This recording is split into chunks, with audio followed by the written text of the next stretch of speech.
Microsoft Project is a desktop project management program. As a standalone product, it helps project managers and general business managers to manage and plan projects. You can go to www.microsoft.com, search on Project to review the product and download a free trial. The toolbars at the top of the screen will be familiar to anyone who has used other Microsoft products. Here you have the functions that allow you to open and edit your files. The main screen is divided into two parts. On the left you can list all the activities or tasks for a project.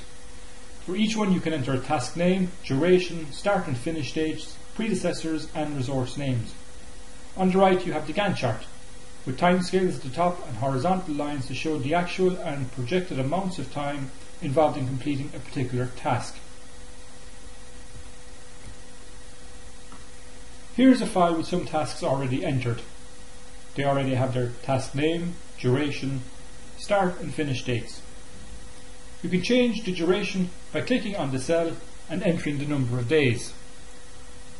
For example, build duration can be changed from 33 to 40 days. Note the corresponding change on the right hand side.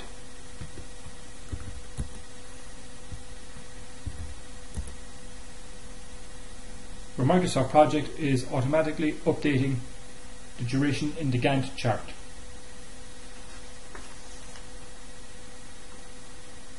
You can enter new tasks by adding to the task list.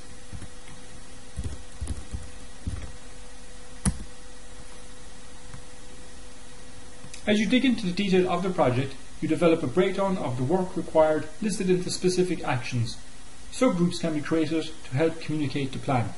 For example, installing the computer lab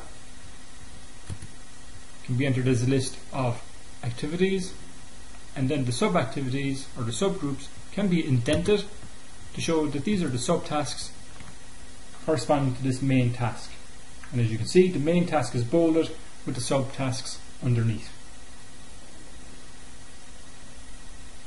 Also, many tasks in a project will have predecessors and dependencies.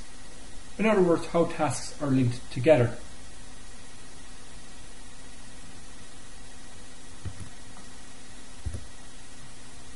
You can do this by entering the number of the task in the predecessor cell.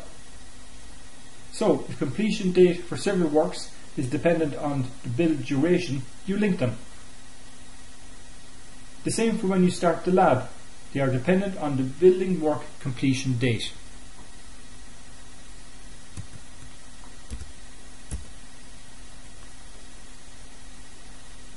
You can see the effect on the Gantt chart, where the timeline for the project is now linked.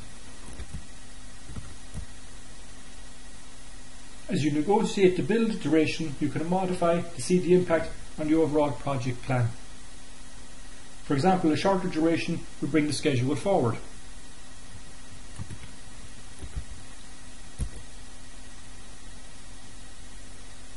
Or push it out if longer. Impacting plans you have with the other stakeholders. You may also be constrained by a due date for the project completion. This could define what resources are required to complete the project.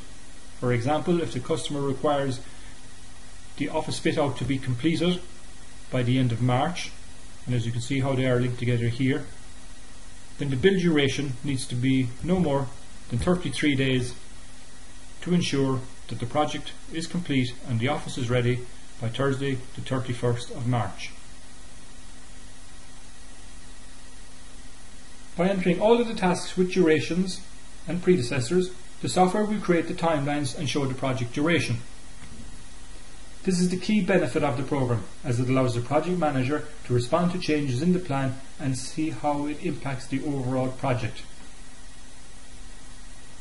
To facilitate you communicating your plan, you can then print reports to share with stakeholders.